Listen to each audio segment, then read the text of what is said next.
Have you ever stopped and wondered if you're truly making the most of your money as you age?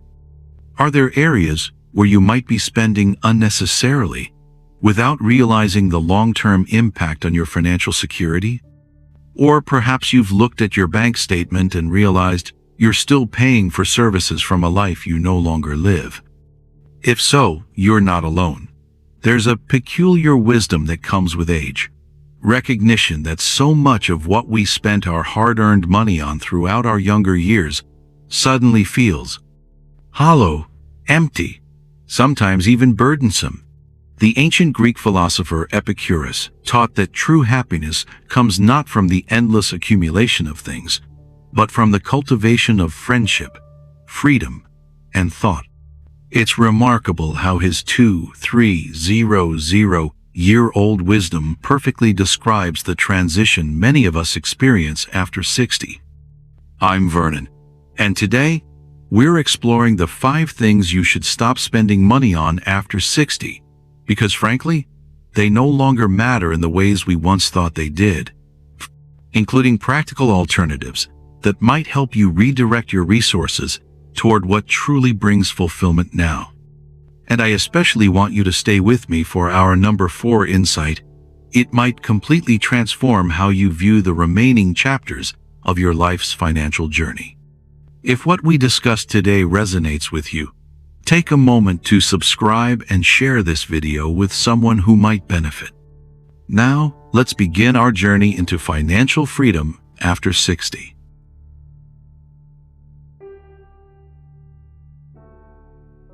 For many of us, the first money trap lingers long and has roots in how we've defined success throughout our working years. I'm speaking about our attachment to designer brands and status symbols, those expensive markers we once used to signal our achievements to the world. Min Seo, a retired healthcare administrator from Chicago whose parents immigrated from South Korea, shared a revealing story with me. For 3 decades, she had carefully maintained a wardrobe of designer suits and accessories, believing they reflected her hard-won professional standing.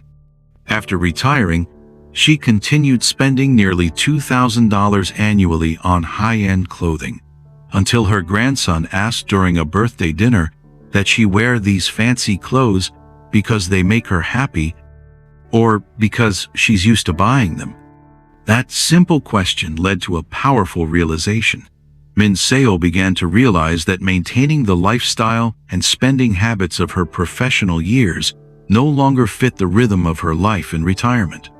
She gradually let go of designer labels in favor of comfortable, high-quality basics and redirected the money she saved towards something more meaningful: pottery classes she always dreamed of taking, but had never given herself permission to pursue. The Roman philosopher Epictetus warned us about this very trap when he said, "Wealth consists not in having great possessions, but in having few wants." Modern research backs this up.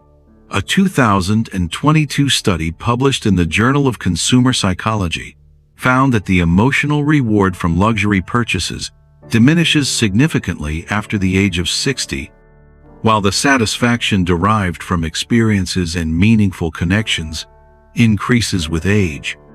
This effect was especially strong among retirees, who reported higher long-term well-being when spending shifted from material goods to personal fulfillment.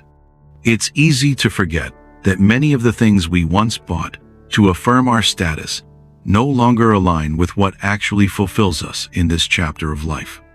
What once felt like symbols of success can quietly become expensive habits with little emotional return, especially when they no longer reflect who we are today. Consider this.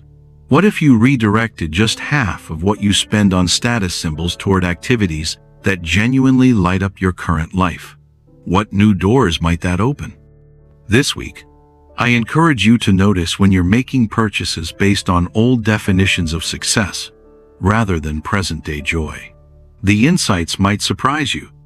You might also try redefining what makes a purchase meaningful, not by how others will see it, but by how it fits your life now. Before you buy, pause and ask yourself, Is this something that reflects who I am today or who I used to be? Or take it one step further. Try a 30-day shift. Rotate out your status pieces and wear only what brings you comfort and joy. At the end of the month, notice what changed. Releasing the need to impress others is no small shift. It's a quiet act of freedom. When we begin spending based on who we are now, not who we used to be, life opens up. Tap the like button to help this insight reach someone else ready to make that same shift.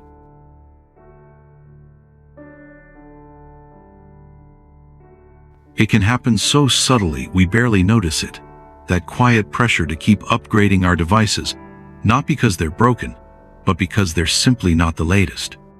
This is what I call the technology treadmill, a pattern that can quietly chip away at your retirement funds while offering very little in return. And it's more common than you might think. Research from the Consumer Financial Protection Bureau shows that unnecessary tech upgrades are now the third largest discretionary expense for Americans over 65.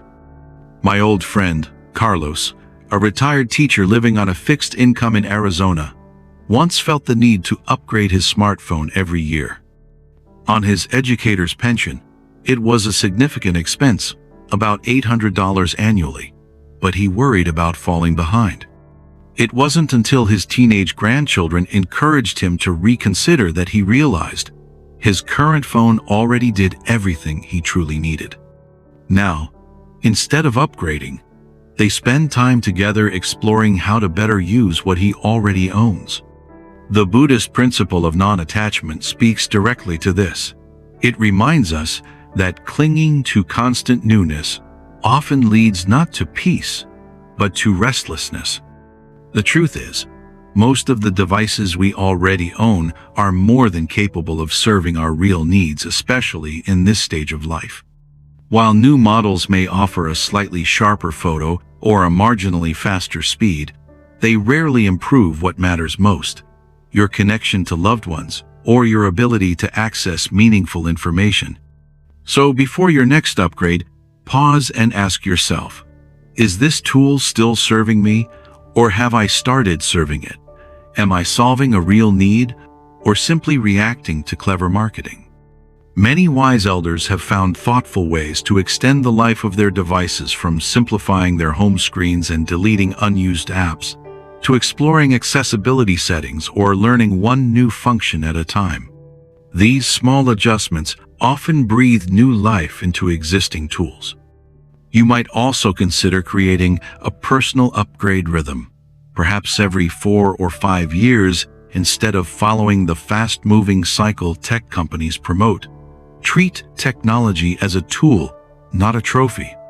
And before any new purchase, ask yourself, what specific purpose will this serve in my life right now? Because in the end, the smartest upgrade isn't always to your device. It's often to the way you relate to it.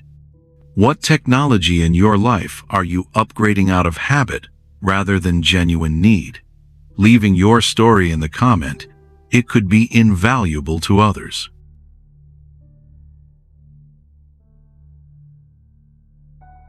Amara, a 67-year-old retired postal worker from Detroit, discovered she had been spending $140 each month on a mix of streaming platforms, digital publications, and app-based services. Given the limitations of her postal service pension, this was no small expense. Once she reviewed her subscriptions and canceled those she no longer used, the money she freed up was enough to consistently cover her water bill and even part of her electricity. The relief and stability that brought her, she said, felt far more valuable than anything those forgotten services had offered. It's not always the big purchases that erode our financial peace. Sometimes, it's the small, silent ones. One of the most overlooked drains on retirement income today comes from what financial experts now call subscription creep, the slow accumulation of recurring charges that quietly chip away at our resources. This third money trap is particularly insidious because each subscription seems minor on its own, just a few dollars here and there. But over time, they add up. A recent analysis by the Financial Health Network revealed that the average American over 60 spends $237 each month on subscriptions they either rarely use or have forgotten entirely. That's nearly $3,000 a year lost to services offering little to no value. The ancient philosopher Marcus Aurelius once wrote, "Very little is needed to make a happy life. It is all within yourself, in your way of thinking." His words speak clearly to our modern subscription culture, which sells us the illusion that happiness comes from constant access to more content, more convenience, more consumption.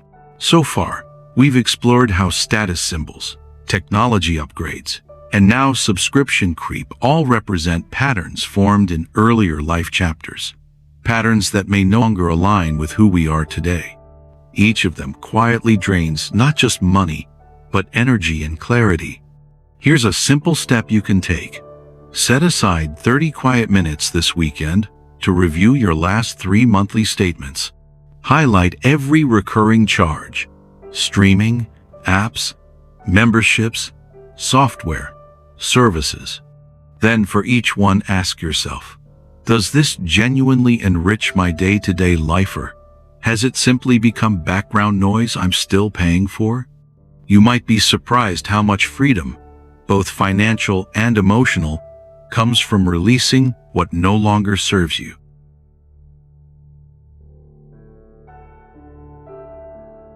The fourth financial trap, and the one I especially wanted to share with you, centers on what I call appearance maintenance, the ongoing investment in preserving an image that matters far less than we've been conditioned to believe.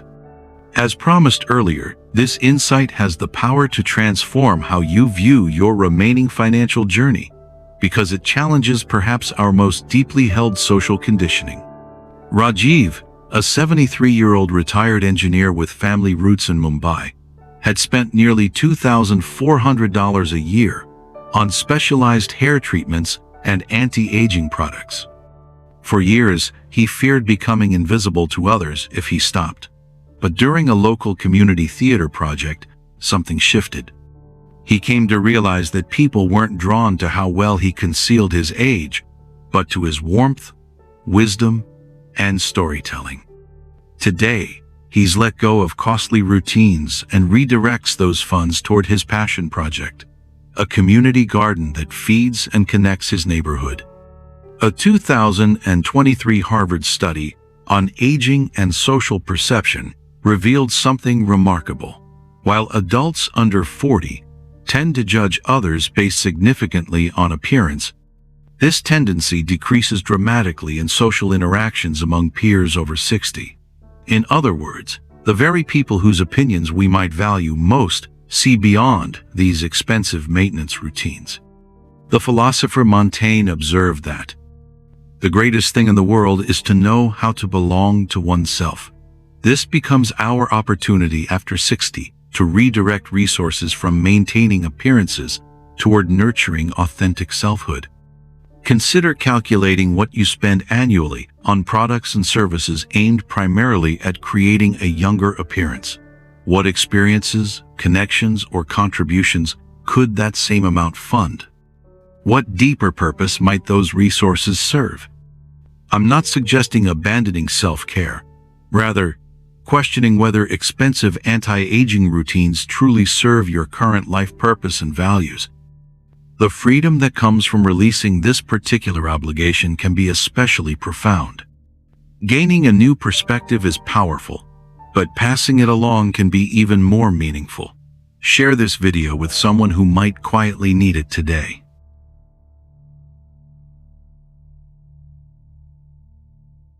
The final area where many seniors continue to spend unnecessarily reflects one of our most deeply rooted fears: the fear of becoming a burden.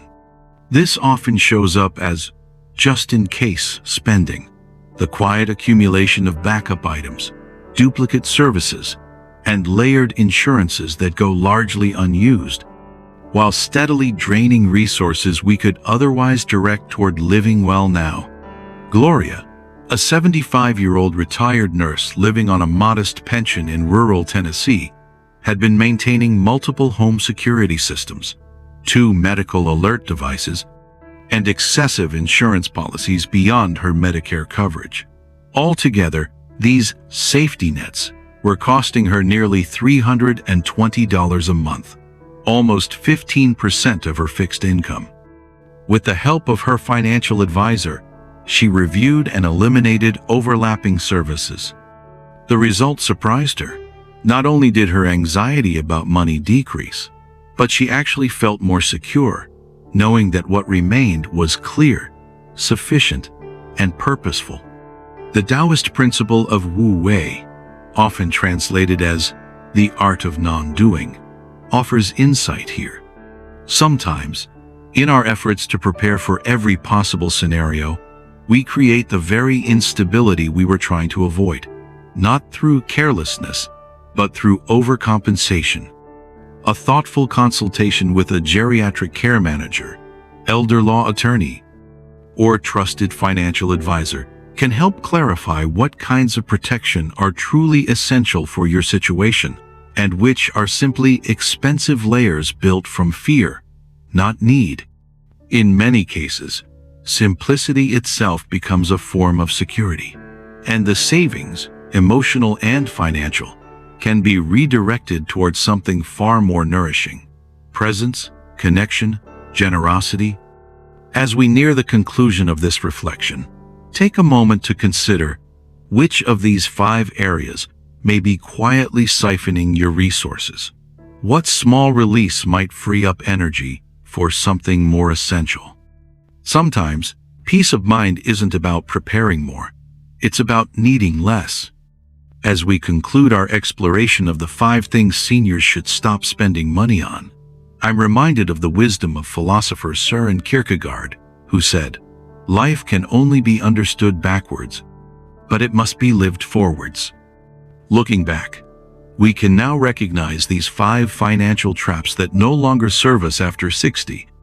Designer status symbols that once defined professional success, the technology treadmill that promises innovation but delivers complexity, the subscription services that silently drain our resources, expensive appearance maintenance that matters far less than we believe, the excessive just-in-case spending that stems from fear.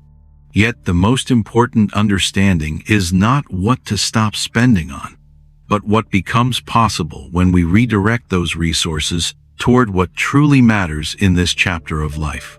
A 2024 longitudinal study from the Journals of Gerontology found that adults who realigned their spending with their evolving values after 60 reported not just greater financial security, but significantly higher measures of meaning, purpose, and joy.